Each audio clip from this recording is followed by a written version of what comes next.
Ida, what do you think of our English homework? I think it's quite challenging. We are asked to create passive sentences based on the active form provided. I mean, we need to really understand the structure of the passive voice. Let's review the structure of the passive voice. We need to put the object at the beginning of the sentence, right? You are right, Dewa.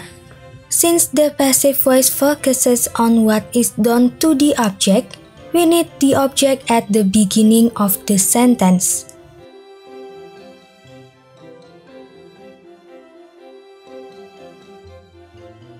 Right, then the object is followed by a to be verb and a past participle. You are on point. Let's not forget that the form of the to be verb depends on the tense of the sentence. Say, if the sentence is in the present tense, then we need to use is or am or are as the to be verb. While sentences of past tense need was or were as the to be verb. I understand what you mean, Ida. Great! Shall we start working on the homework? Let's take a look at the first number. Many people begin new projects in January. First of all, let's identify the object of the sentence. I believe the object is new projects.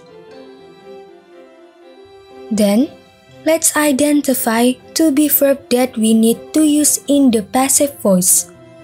The active form of the sentence uses a verb of the simple present tense, which is begin. Therefore, in the passive voice, the to be verb also needs to be in the present tense, which is are.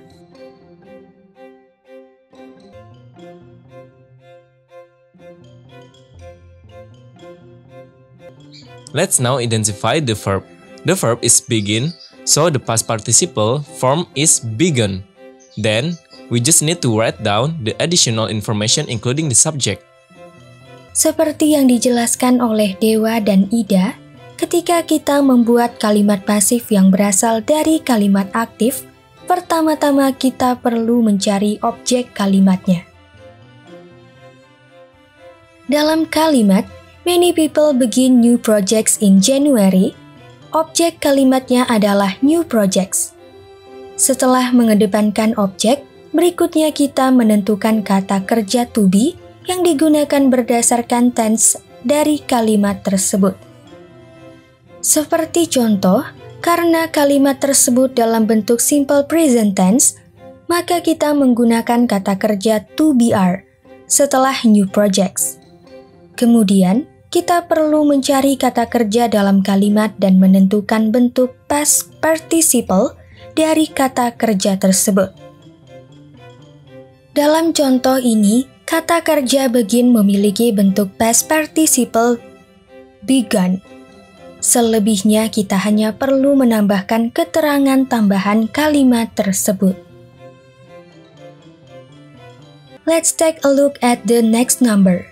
The active form is you must was that shirt for tonight's party. The object is that shirt.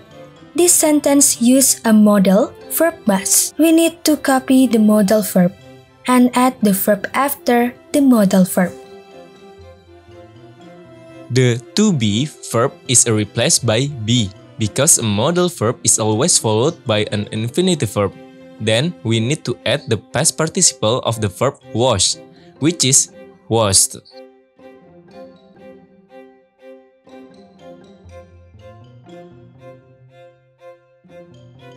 The next sentence is we have produced kids here since 1964. The object is kids. Then, it is followed by have because the sentence is in the present perfect tense. Then, we add the verb been because the verb following have needs to be in its past participle form. We then need to continue with the past participle of produce, which is produce.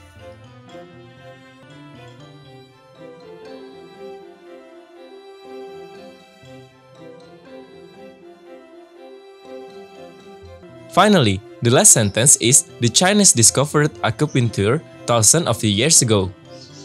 The object is acupuncture. Then it is followed by was because the sentence is in the simple past tense.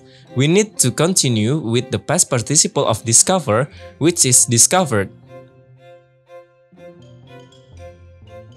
Finally, great job Dewa. Kesimpulan, untuk mengubah kalimat aktif menjadi pasif, pertama-tama kita perlu mencari objek kalimatnya. Setelah mengedepankan objek, berikutnya kita menentukan kata kerja to be yang digunakan berdasarkan tense dari kalimat tersebut.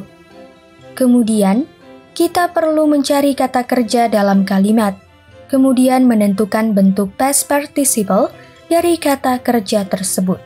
Selebihnya kita hanya perlu menambahkan keterangan tambahan kalimat tersebut.